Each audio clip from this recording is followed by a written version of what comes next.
Hey, what's up everyone? Welcome back to Babylon Talmud. Today we're studying Daf Nun Beis of Masechta Pesachim, Daf 52. The main machlokes are machlokas between Rabbi Yehuda and the Chachamim regarding, from our Mishnah, regarding fruits during shemita and when you have to get rid of them. Okay? And then, there's like a small little machlokas towards then about the fruits of shemita, if you take them outside of Israel. It's kind of a small machlokas. And at the end, very end, we get into a machlokas that, well, not really machlokas so much as opposed to like a, I don't know, Gemara that we saw in Brachas on Daf Lamed Vav, which was, if you remember, a little bit of a difficult daf. But at this point, I think it's just kind of just a regular daf. Okay, let's get started on, I had thought that we stopped. My intention yesterday was to stop at the top of Nun Beis Amud Aleph, but I think we only ended up stopping at Nun Aleph Amud Beis at the end. So let's start from there. So Nun Aleph Amud Beis, 2 lines from the bottom. Amalei Rav Safra le Rav Abba. So Rav Safra said to Rav Abba, what do you think he said?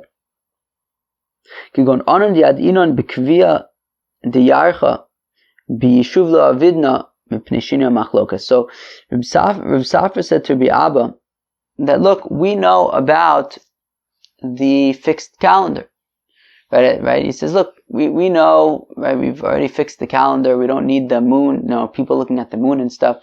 So we know when already, let's say, the first day of Pesach is going to be. So if that's the case, why do I have to keep 2 days of Pesach outside of Israel? That only is because it goes back to, as we're going to see when we learn Masechta Rosh Hashanah in a few months. Actually, when do we get to Rosh Hashanah? In the order that it is in the Gemaras, it's like after Pesachim. Well, Shkalim then Pesachim, Pesachim then Shkalim then Rosh Hashanah, but I think Daf Yomi does it in a different order, so I don't actually know when we're getting to Rosh Hashanah, but eventually we'll get there, B'stameh. And so once upon a time, they didn't have a fixed calendar, so they would look at the moon and they would figure out when Rosh Chodesh was, and when mafkir for when Yom Tov started, when the first day of Yom Tov was. And therefore, since the witnesses couldn't the messengers couldn't necessarily get to all the far-flung places, so they would have 2 days of Yom Tov because they weren't sure when Rosh Chodesh was. But nowadays, we know when we have a fixed calendar. We know when the first day of Yom Tov is going to be. So why do we have to keep 2 days out of Suffolk?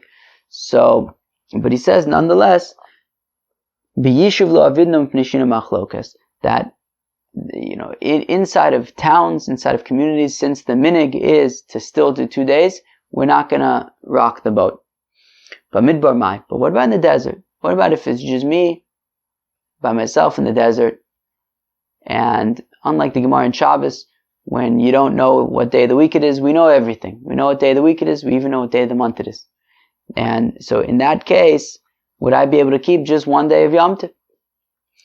So Amalei Achi Amar Rav Safra b'yishuv, Achi Amar Rav Ami b'yishuv asum b'midbar mutter. So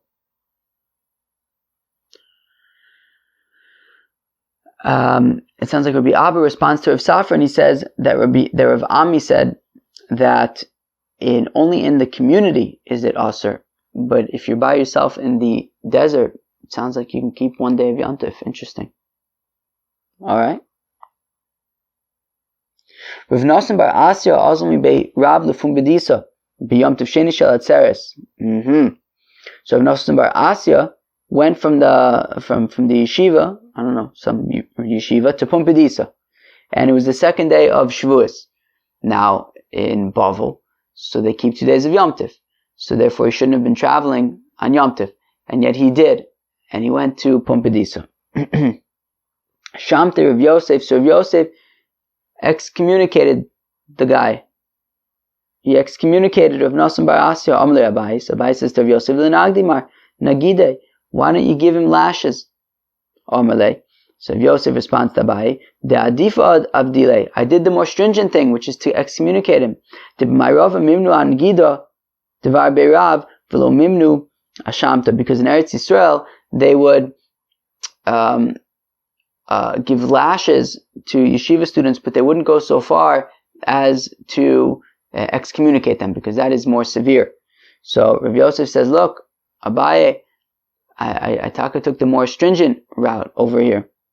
Iged Amri, those who say Nagde Rav Yosef, that Rav Yosef actually whipped Rav Nosson bar Asya. Yikes. Amle Abaye said to Rav Yosef, Neshamte Mar. Why? So Abaye says to Rav Yosef, why are you whipping him? Why don't you excommunicate him? Because Rav Shmuel both say that we taka excommunicate people who violate the second day of Yom Tov Shagalios, the second day of Yom Tov that they have outside of Israel. So Rav Yosef responds to Abaye, Hanimile inish da alma. That's in general. Regular fellows, we will go so far as to excommunicate them for violating the second day of Yom Tov. However, here we're talking about a young Torah scholar, the Tavale Avde, that we're going to do sort of the more preferable thing, which is to whip him. Because, as we said earlier, that in Eretz Yisrael, they would whip Torah students, but not excommunicate them, because excommunicating was considered more severe, and out of the honor of the Torah student, they would not give the more severe thing, which is excommunication. They would whip him instead. Honestly, they both sound pretty severe, but I guess that whipping is over eventually, whereas maybe excommunication gets pretty charif.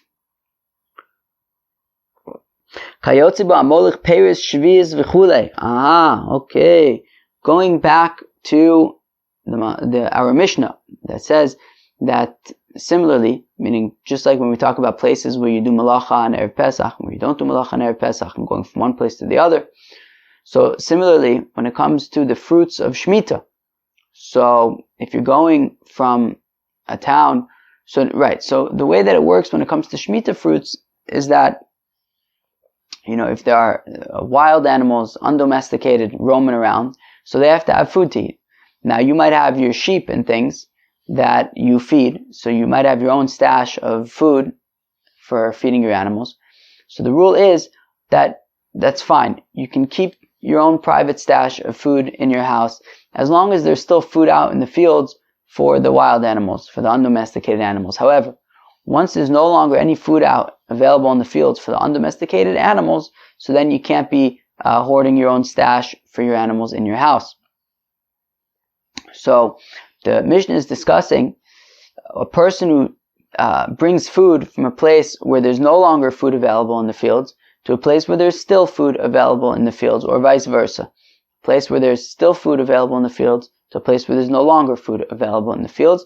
And there was sort of a cryptic statement of Rabbi Yehuda in our Mishnah, which is, we say to him, Tseva vela chafata, go and bring for yourself. So what exactly is Rabbi Yehuda being stringent? Is he being lenient? What's he saying? Bichlal?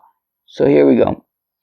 So kayotze ba'amolech perish shviz v'chuli. So similarly, somebody who brings fruits of shmita, either from a place where there's no longer in the field to a place where there is still in the field, or vice versa. V'leis lei Rabbi Yehuda haditnan. Does Rabbi Yehuda not hold of that which we learned in our Mishnah? Nosnan alav chumei hamakom sheyatzu misham v'chumei hamakom she'alach l'sham. Doesn't Rabbi Yehuda hold of what we said in our Mishnah, that we apply the stringencies of the place that he came from, as well as the stringencies of the place that he's going to? Meaning, the assumption at this point in the Gemara is that what's happening is this, that if you have Reuven, and Reuven's coming from a place where there are still fruits in the field, and he goes to Shimon, and Shimon's living in a place where there are no longer fruits in the field, and therefore Shimon is not allowed to keep a private stash in his house. However, Reuven has a good idea, and what Rabbi Yehuda is saying is that Reuven could tell Shimon, just go to where I came from. Just go to a place where there's still fruits available in the field, and you could bring from there back to where you live, Shimon. And even though where you live, there's no longer fruits available in the field, but since you're bringing it from a place where that's not shaykh, since you're bringing it from a place where there still is fruit available in the field, it would be okay. To which the Gemara says, but what do you mean? Doesn't Rabbi Yehuda hold of what our Mishnah says, that we apply the stringencies of both places, and therefore even though where he's taking the fruits from, there's still fruit available in the fields. But if he's bringing it to where he lives, if Shimon's bringing it to where he lives, where there's no longer fruit available, shouldn't we have to apply the stringencies of where he lives, and therefore he should be unable to do such a trick? So let's read that again. So V'leisle, the Rabbi Yehuda, doesn't Rabbi Yehuda hold of Haditnan, that which we learn in our Mishnah, Nosan Olav Chumrei Makom Sheyatzu Misham, that we have to apply to this fellow the stringencies of the place that he left from, as well as Chumrei Makom Shalach L'Sham, as well as the stringency of the place that he's going to. And therefore, if he's bringing these fruits to where he lives, and he lives in a place where there's no longer fruit available in the fields, well, then he shouldn't be able to stash it in his house. Rav Shisha B'Rei Davidi says, Rav Shisha B'Rei Davidi, Milsachrise Ka'amar Rabbi Yehuda. Rabbi Yehuda is saying something else. Okay, so what's he saying? This is what he's saying. Rabbi Yehuda Omer Tzevave Lachafata Me'echa De Aisinu or De Isnu Ve'Halu Kalu. No, so what does this mean? Let's read it again. So it says, Rav Shisha B'Rei Davidi, that this is what Rabbi Yehuda is saying. Well, this is what the machlokas between Rabbi Yehuda and the Tanna Kama is, which is Omimakum Shelo Kalu L'Makum Shelo Kalu. That if you have a fellow who's bringing fruits from a place where there is still fruits available in the field, and he's bringing the fruits to a place where there is still fruits available in the field, so there's still fruit available in the field in both places. However, once he gets to the second location, guess what he hears? Or as my nephew likes to say, guess what? He hears that in the place where he left from, in his origin, there's no longer any fruits available in the fields. So now what? So Chayiv Levar, Tanna Kama says, well, you have to make hefker these fruits. Even though at the time that you left your origin, there were still fruits available in the field. Tanna Kama is saying that since by the time that you arrived at your new location, there's no longer fruits available in the field in your origin, you have to be mafkir these fruits. Rabbi Yehuda Omer says, Rabbi Yehuda Tzevave Lachafata Me'echa De Isnu V'Halu Kalu. Rabbi Yehuda is more lenient here and saying, no, this fellow could say to the people at the origin, people, why don't you just come to where I am right now, and over here there's still fruit available in the fields, and chaparan, and that would be that would be acceptable. That is what Rabbi Yehuda is saying. That, if the people in his origin say, hey, you have to be mafkir, you have to make hefker these fruits because look, there's no longer anything available in the fields where we are. Rabbi Yehuda says, yeah, but just come to where I am and chaparan away. Is that saying that Rabbi Yehuda is being lenient? Right? Tanna Kama said that in this case, where at the time that you left your origin, there was still fruit available in the field, and you arrived at the other place where there's still fruit available in the field, but in the interim, there's no longer fruit available in the origin. So, Rabbi Yehuda says, alright, well, tell the people in the origin, just come to where he is right now, where there's still fruit available, and they could chaparan. But that sounds like Rabbi Yehuda is being lenient. Rabbi Elazar says, Lo Amar Rabbi Yehuda el l'chumra. Rabbi Yehuda is specifically being stringent. Okay, fine. So we got to make him be stringent. So what are we going to do to make him stringent? Well, one easy solution is to switch around the opinions.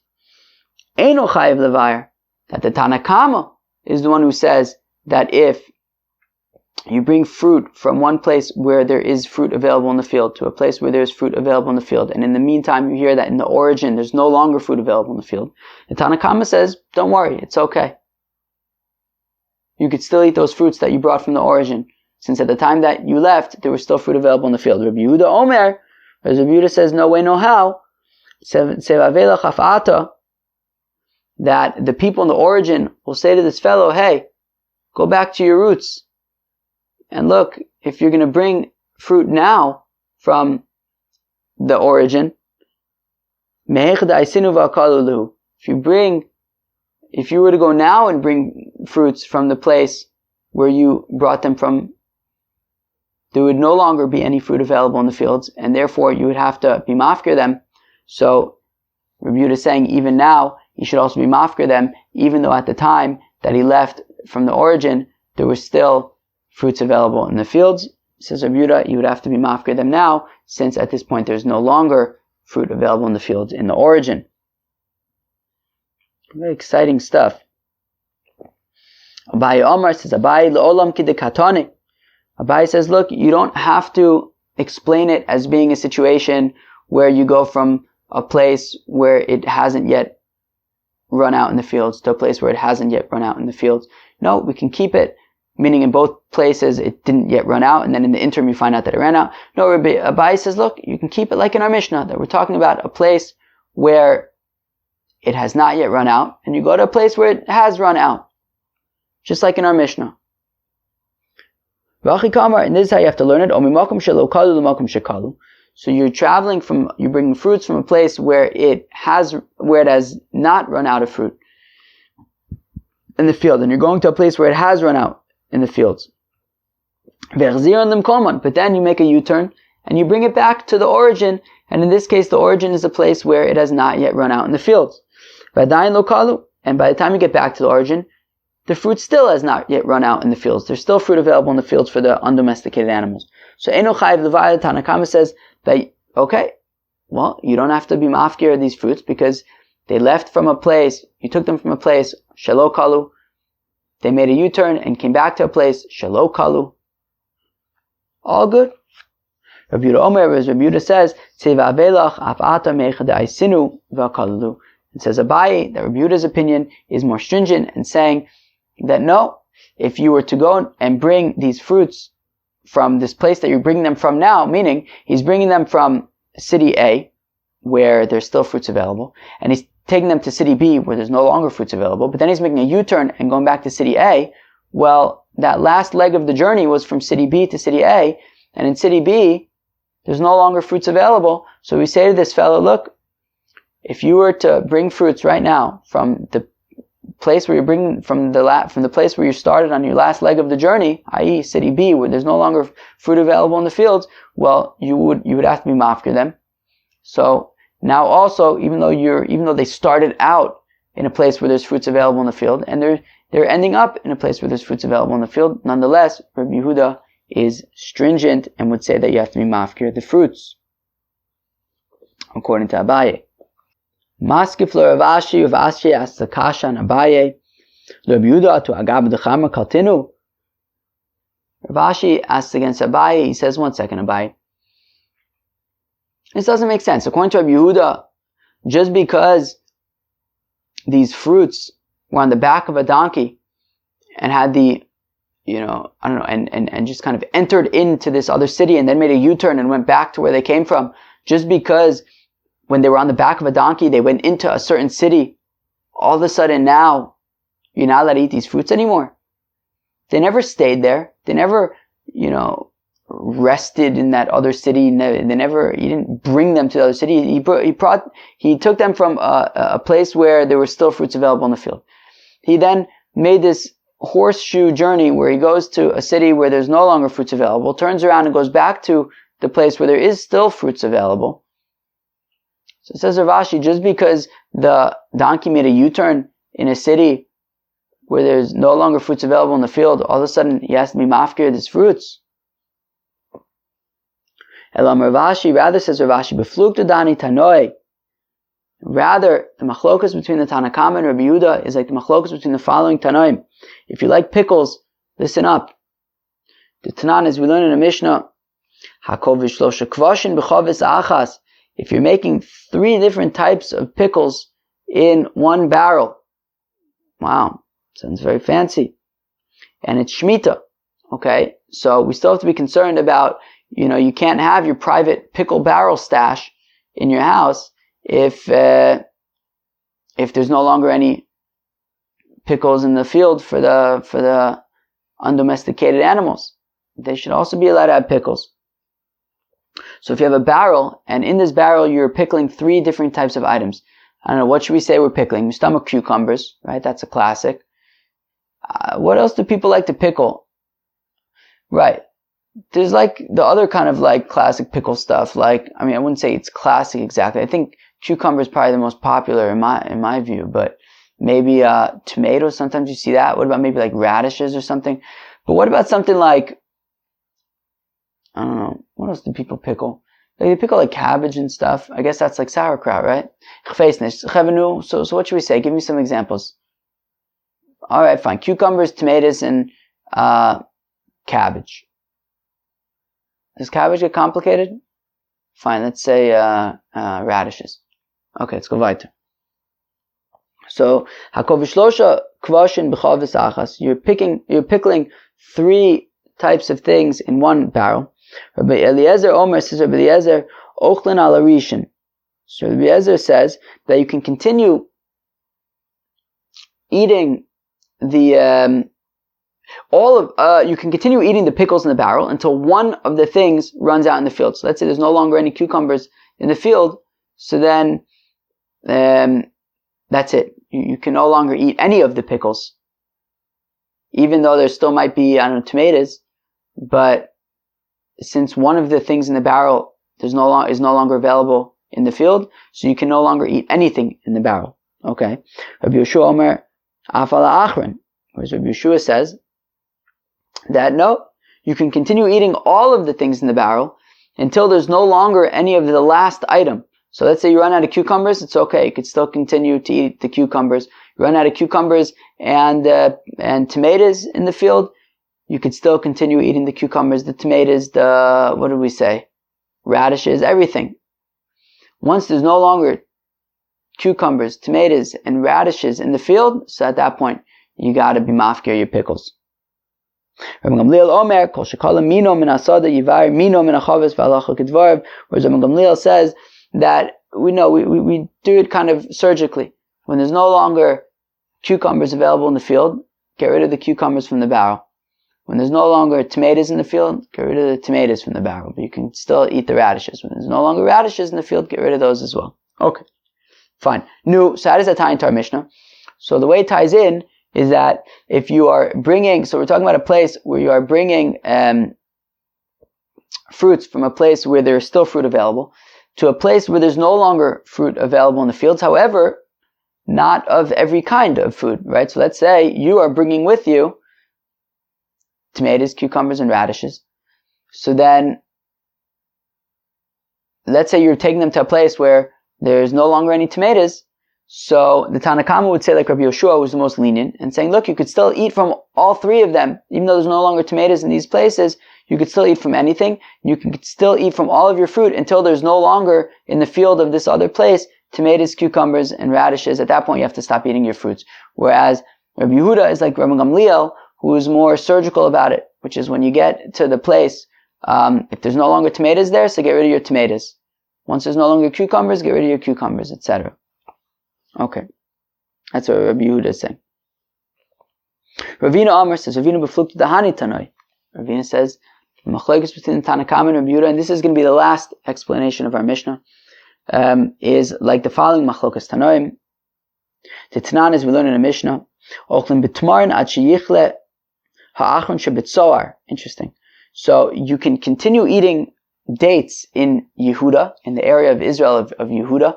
As Rashi points out, and we're going to see in a minute, that there are 3 areas of Israel. Israel is divided up into 3 areas when it comes to shemita. One is Yehuda, one is the Galil, the other one is Ever Yarden, the other side of the Jordan. Now, so the way it works is that, let's say, I don't know, I live somewhere in Yehuda, somewhere in Judah, and in my town there's no longer fruit available in the field for the animals. But that's okay. As long as in some other place there's still fruit available, so I can continue to eat from my private stash. And what we're saying over here is that you can continue eating dates in Yehuda, that apparently this place Tzoar is the last place to run out of dates. So as long as there's still dates available in the field in Tzoar for the undomesticated animals, you could still hold on to your private stash. Once there's no longer any dates available in Tzoar, well then there's no longer any dates available anywhere in Judah, and therefore you can't hold your own stash. Fine. Rav Shimon ben Gamliel Omer says, Rav Shimon ben Gamliel, Ochlin al shel ben akifin, vein ochlin al shel ben ashitzin. So says Rav Shimon ben Gamliel that when it comes to these dates on the date palm, so the way it works, apparently, is that you have dates that grow on the date palm, and when it gets windy, so some of the dates get blown off the tree. Now, some of them might get stuck like on the branches, whereas some of them fall down to the bottom of the tree where it's like kind of thorny. So Rabbi Shimon ben Gamliel is saying that if there's no longer any dates available on the where like on the branches where other animals can, like let's say monkeys and things, I don't know, can like come and like eat them, so then so Shimon ben Gamliel is saying is that if there's no longer any fruits available on these branches, but there are still fruits available on the bottom, like thorny kind of area, so there technically are still fruits available, says Shimon ben Gamliel, that wouldn't work. Right? At that point, it would be considered like there's no longer any dates available, because even though technically there are still dates available, they're in a place where they're inaccessible. And whereas the Tanna Kama says no, as long as there are still dates available, you can consider it like there are dates available, and you can still eat from your own private stash, since there are still dates available, even though they're in the thorny part. So therefore, the Tanna Kama in our Mishnah, who's more lenient, would say like the Tanna Kama in the Mishnah in Shvius over here by the dates, that as long as there's some dates available, even if they're in a thorny area, that's still acceptable. You can continue eating your private stash. Whereas Rabbi Yehuda says no. L'maisa, if the dates are only available in like a thorny part of the tree where animals can't really come and access them, then it's considered that they're no longer available. Okay, fine. Now says the Gemara, Tanan, awesome. We learned in a Mishnah in Shvius. There are three lands, there are three parts of Israel when it comes to shemita, that when there's no longer fruits available in the field, you have to make ownerless your own private stash. Yehuda, Ever Yarden, V'Galil, these three areas are the area of Yehuda, the area of Ever Yarden, the other side of the Jordan, as well as the Galil in the north.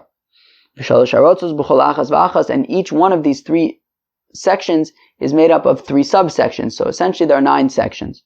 So how come if there are 9 sections, we're saying 3 sections?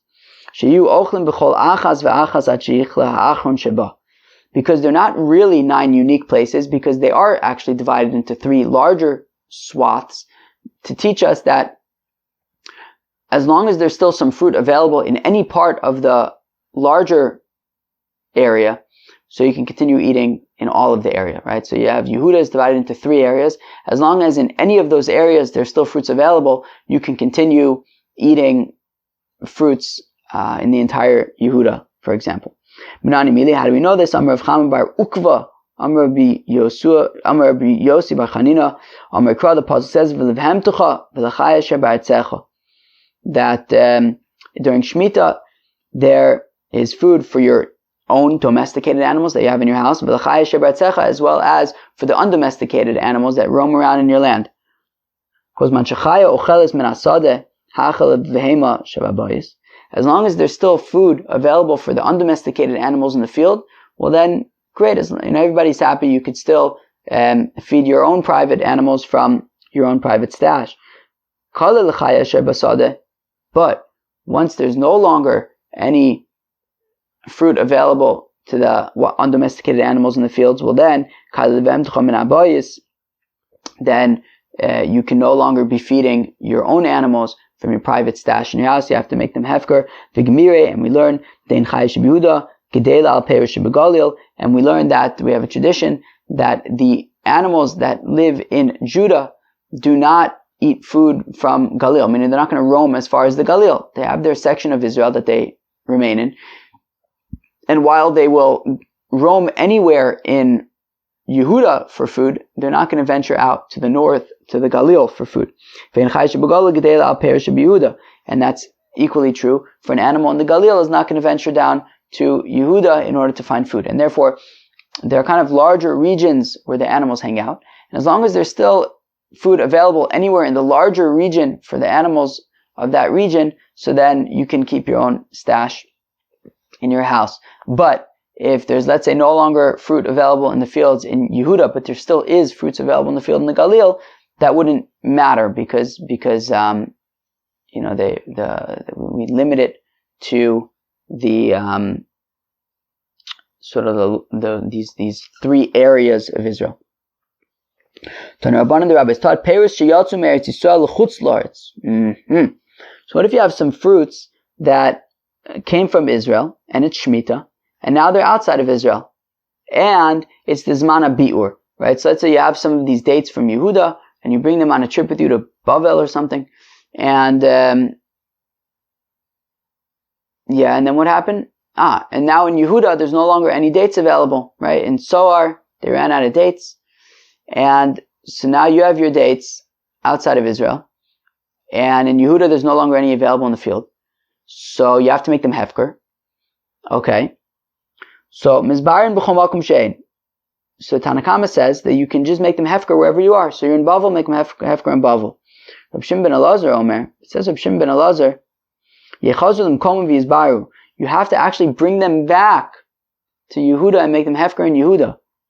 Shnamar, as the pasuk says, be'artzecha, as it says in your land. It's not enough to make them ownerless in Bavel. You have to mamash schlep them back to Yehuda and make them ownerless over there. Ha'afikte.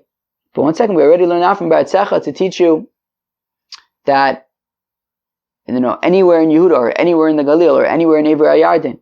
So the Gemara says, Kribe ba'aretz be'artzecha, inami me'asher be'artzecha. Well, it could have just said ba'aretz. Why did I have to say be'artzecha? To learn out two things. One is that we divide up Israel into three general areas, and the other one is to teach that you would actually have to bring it back to where it came from in order to make it hefker. Otherwise, me'asher be'artzecha, you could say that it could have just said be'artzecha. What's asher be'artzecha? Also, from there maybe you could learn out this extra piece, which is that you have to bring it back to its origin. Interesting. So that's machlokas between Tanakama, who says you can make them hefker wherever you are, and Reb Shimon ben Elazar says you actually have to bring them back to their origin to make them hefker. Now Rav Safra nafak me'eretz Yisrael l'chutz la'aretz.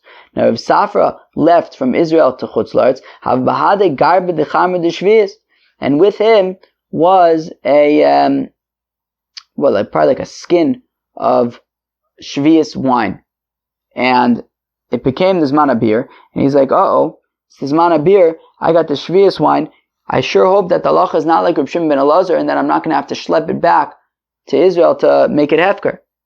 Lo v'bahader Rav Huna ber Ravika v'Rav Kahana, and with him were Rav Huna ber Ravika and Rav Kahana. Amalu, he said to them, Ika d'shmiya le'mine d'Rav Abahu. Has anybody heard from our teacher Rabbi Abahu? Halacha Reb Shimon ben Elazar or lo? Is the halacha like Reb Shimon ben Elazar or not?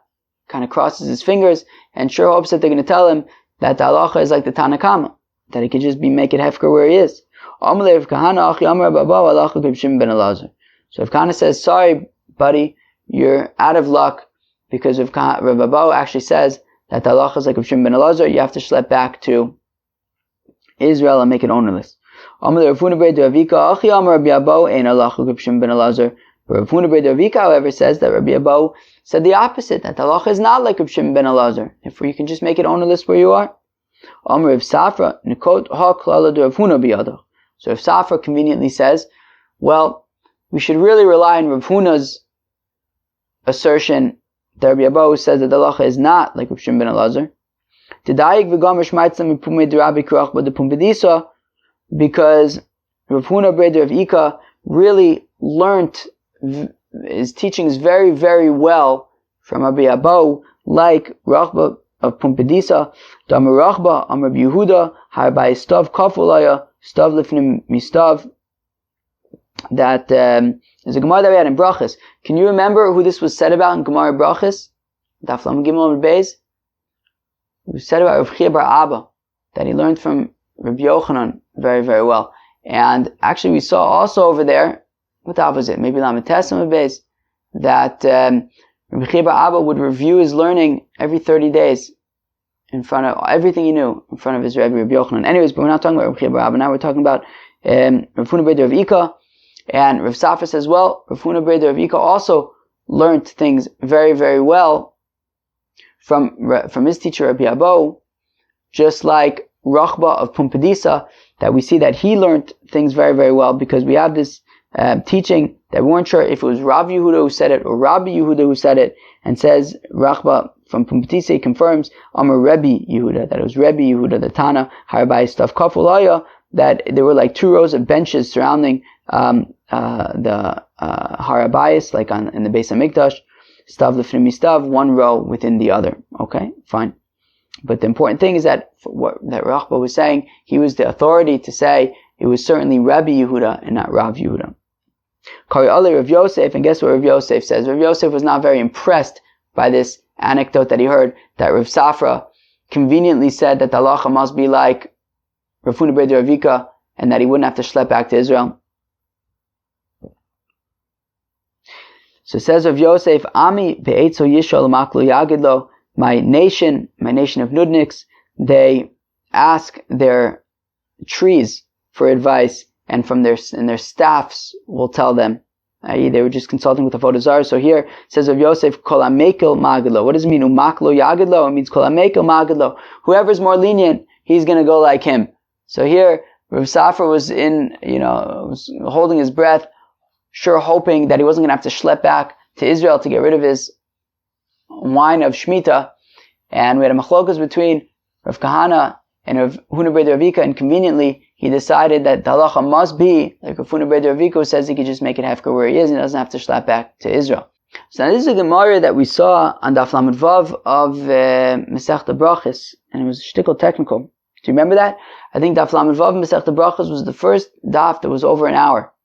I was trying very hard to keep it under an hour, but there was just too much information.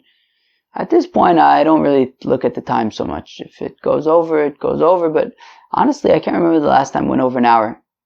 Who knows, maybe today. Maybe today it'll go over an hour. Anyways, says the Gemara, Rabbi Eloi cuts kfanyasa de shvius.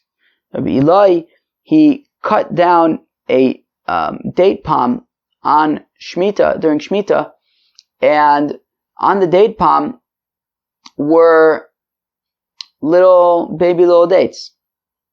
How could he have done this? The Torah says that you can eat the fruits of shmita, but don't make them go to waste. And by cutting down this tree, this date palm with these little baby dates on them, you're destroying these dates. Maybe you'll say, yeah, but these, when we say that you have to eat it but not cut them down, but not destroy them, that's only if the fruit is fully developed. But where the fruit is not fully developed, it's okay to destroy it. And here the fruits were not fully developed. But these this kind of like protective layer around dates when they're young. So if they're orla, asire, well, it's going to be also bana, because of course we know orla is also bana. Since these protector things of the dates are protecting the fruits, and therefore it's going to be considered a problem of orla. And at what stage are these things protecting the fruits? When they're very small.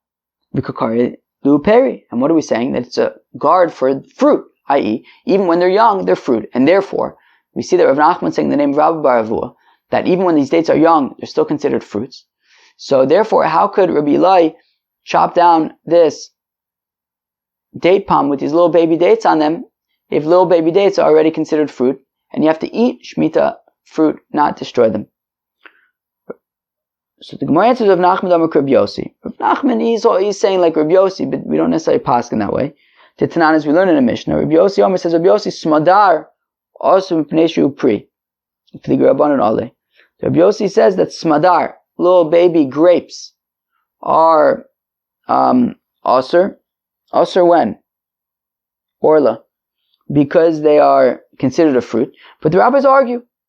And the rabbis say that they are not yet considered a fruit. And therefore, Rabbi Eli was holding like the rabbis, who say that smadar, that these little baby grapes are not considered fruits, and therefore also these little baby dates would not be considered fruits, and that's why he is chopping down the date tree. Maskefler Rav Shimon ben Arda, Rav Shimon ben Arda asks the kasha. We pligi Rabbanan ale de Rabbi Yossi b'shari lanus, But do the rabbis disagree with Rabbi Yossi with other trees? Meaning, yeah, sure, we see that they disagree with him regarding grapes. And they say that little baby grapes aren't considered grapes. But by other trees, such as this date tree that Rabbi Eli is cutting down, they would agree with Rabbi Yossi and say that even little baby dates are considered dates. For Atnan, because we learn in the Mishnah, at what point do we not cut down trees, fruit trees on Shvius? So Beishami says every single tree, once it begins to bear fruit, meaning even if they're very little itty bitty, you're still not allowed to cut them down. Basil is a little bit more subtle. They say, look, when it comes to carobs, once they start creating like a chain of carobs,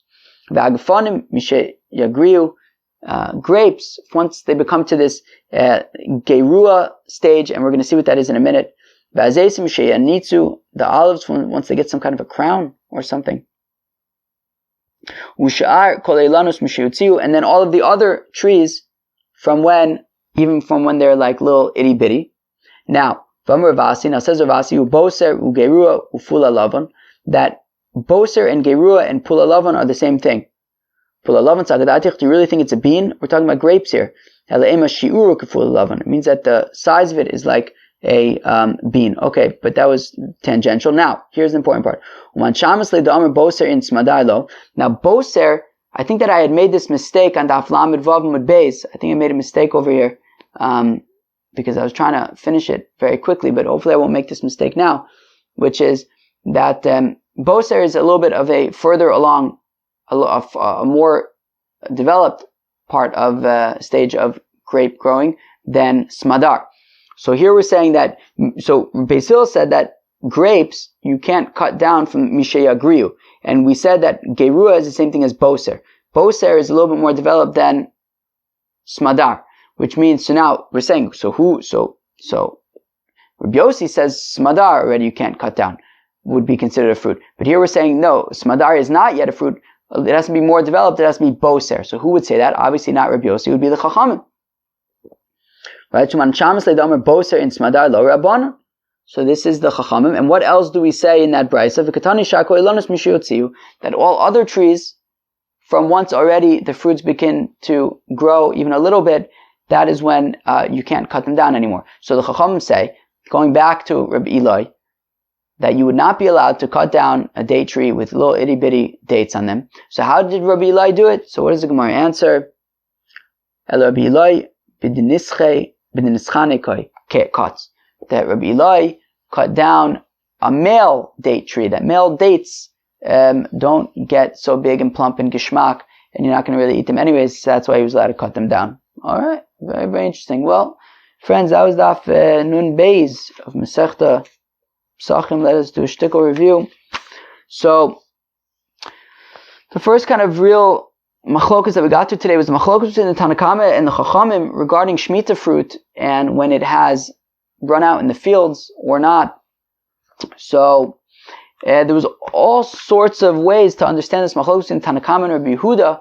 When Rabbi Yehuda says, tseva vela chafata, that you can also bring your own, what does that mean? Is he being lenient? Is he being strict? So the first way that we wanted to say that was Rav Shisha, who says that you're bringing it from a place where they had not yet run out to another place where it had not yet run out, but in the middle, you find out that actually in the origin it had already run out. So the first way to understand is Rabbi Yehuda is being lenient and saying that, well, you can always just get fruits from the place where it's going to, i.e. the place where it has not yet run out yet. So therefore he's being lenient. The other way to say is that, what do you mean? Apparently Rabbi Elazar says that Rabbi Yehuda is being more stringent, in which case what Rabbi Yehuda is saying is that actually what he's saying is that since if you would bring it from the original place, it's already run out in the fields, so therefore you would not be allowed to eat these fruits. Okay, Abai says it's talking about a place where it's talking about when you brought fruits from a place where they had not yet run out, brought them to a place where they did run out, but then you brought them back to the place where it still had not yet run out. So Rabbi Yehuda is saying that since in the latter place, since in the place in the middle, which was sort of the origin for the last leg of the trip, the fruits had already run out, Rabbi Yehuda says you would have to be mafkir these fruits. Rav Ashi says that actually it's like the machlokas between Rabbi Yeshua and Rabbi Gamliel regarding a barrel that has all sorts of fruits in it that you're pickling, that Rabbi Yeshua says, look, as long as any of the 3 items in the pickling barrel are still available in the fields, well then you can continue to eat all of the pickles in the barrel. So here also, the Tanakama would be like Rabbi Yeshua, that as long, so if you're bringing fruits from a place where they had not yet run out to a place where they have run out partially, you can still continue eating from all the fruits that you brought, as long as some of the varieties are available in the field where you're going to.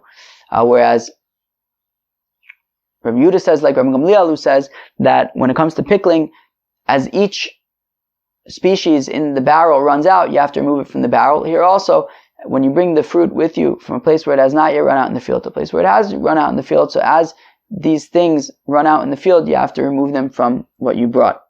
Ravina says that it's like in a date palm, that there's machlokes in Rabbi Shimon Gamliel and Tanakama regarding if you have dates that have fallen out of the tree, they're no longer available in the branches, but they're available in the thorns. So Tanakama says as long as they're still available in the thorns, it's okay. You could still continue to eat the fruits in your house. That's like our Tanakama. Whereas Rabbi Shimon Gamliel says no, the thorns aren't going to work, since it's not actually really available for the animals because they can't get them. And Rabbi Yehuda would agree with that and say that since you can't get them from the thorns, then you'd have to get rid of them in the house. We have this machlokes in Tanakama and Rabbi Shimon ben Elazar regarding fruits of Israel outside of Israel. The Tanakama says that once they run out in the origin, so then you would have to just get rid of them, make them hefker wherever you are. Whereas Rabbi Shimon ben Elazar says you actually have to bring them back to Israel in order to be mafkir them. And we saw that interesting story with Rav Safra, and who was traveling and he had some wine of shemita with him, and he was with Rav Kahana and Rav Huna bar Rav Ika. And Rav Kahana says that you would have to go back to Israel to make them hefker. Rav Huna bar Rav Ika says that you could just make them hefker wherever you are. And Rav Safra says the halacha must be like Rav Huna bar Rav Ika, that I can just make them hefker here. And another interesting halacha that we learned along the way, which is that there are 3 areas of Israel regarding shemita. There's Yehuda, Galil, and Ever Yarden. And as long as there's still fruit available in any part of these areas, you can eat in that entire section. You could still eat your own private stashes. That was Daf Nun Beis. Have a great day. Peace.